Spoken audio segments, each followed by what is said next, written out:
If you thought Bayern Munich's attack was scary last season, then get ready, because this season, it's going to double up.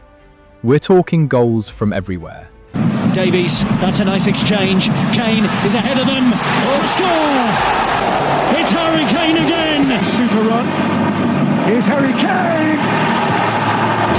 Harry Kane in the Bundesliga. The goals come as regular as clockwork. Defenders getting embarrassed, and a system that turns games into nightmares.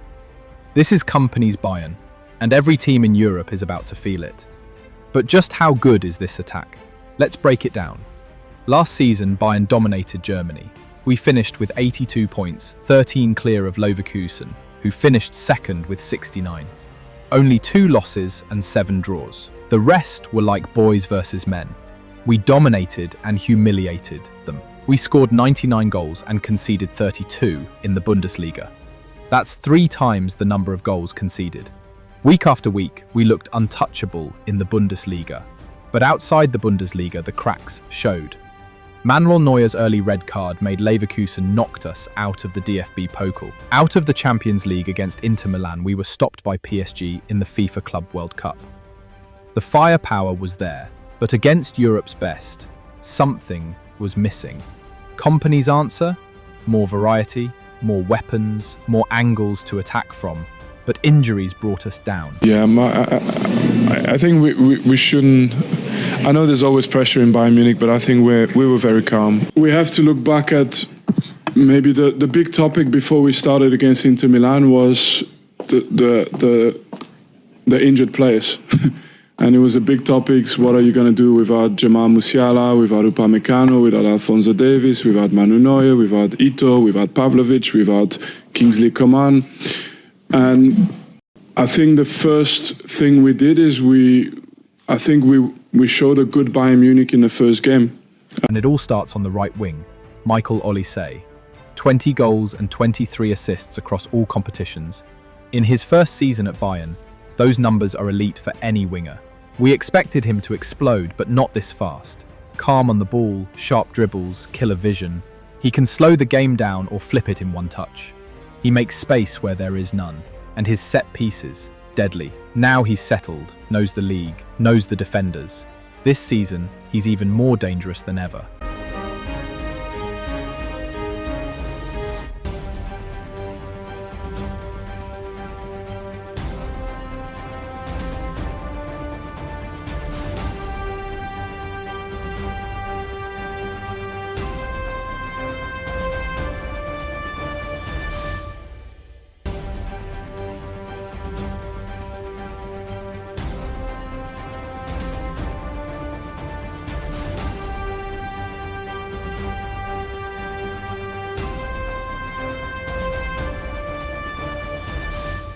But for Olise to shine, he needs a striker who finishes everything. And Bayern have the perfect one, Harry Kane.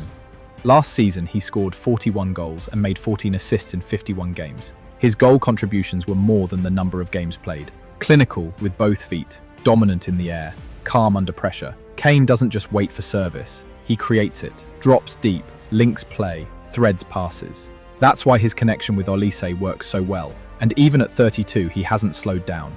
He's still one of the most complete strikers in the game.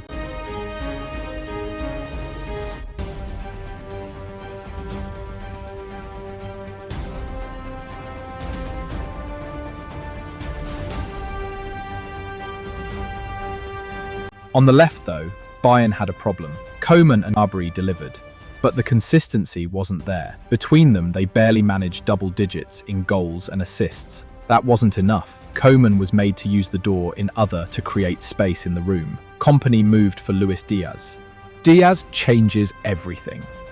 You might be thinking, like, how? A clear picture is the game between Stuttgart.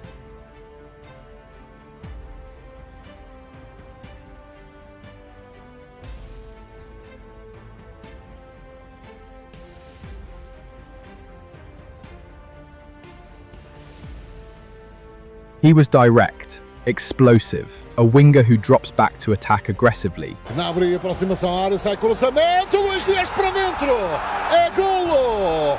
Golo do Bayern Munich, minuto 77, o colombiano a desbloquear, a fazer o 2-0. Boa homenagem. He can go wide,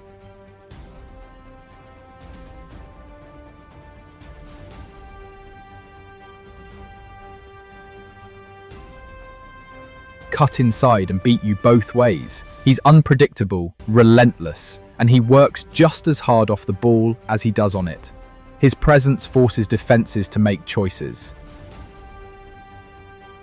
If opponents focus too much on Olise and Luis Diaz, it punishes them. Double up on Diaz and Kane creates space. Try to cover all three, and they are stretched apart. Now, imagine that front line with Jamal Musiala behind them.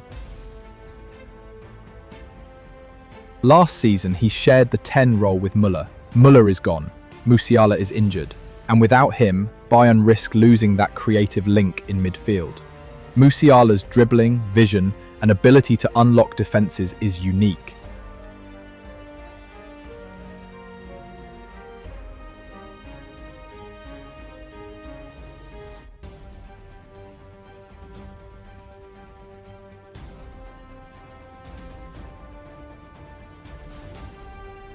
We needed a temporary solution until he's back.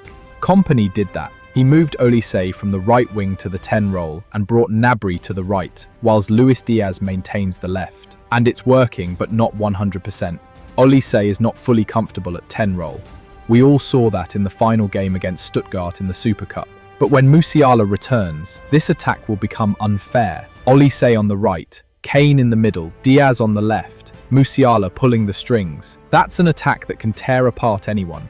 Similar situation is happening in the midfield. Alexander Pavlovich missing in the midfield brought a huge gap, but thankfully he's almost back. There's one issue left: depth. Beyond the starting 11, Bayern don't have enough reliable backups. In the Bundesliga, they can get away with it. In Europe, they can't.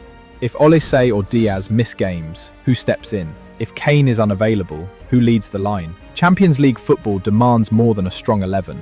It demands a strong squad, and Kompany knows it. There's another problem at Bayern that could grow bigger this season.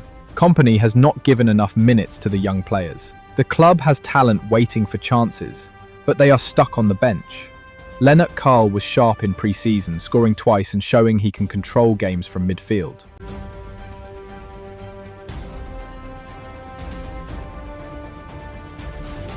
Jonah Kusi Asari impressed too, scoring in back-to-back matches and using his physical presence to trouble defenders. These are players who need real minutes, not just friendly appearances. If Kompany ignores them, Bayern risk wasting their own academy and losing future stars. Still, even now, this front three is built to destroy teams. Olise creating, Kane finishing, Diaz stretching defenses. Add Musiala and it's complete. So here's the question: can our Bayern's attack carry us past Germany and make us kings of Europe again? Let me know in the comments, and don't forget to subscribe for more Bayern Munich stories.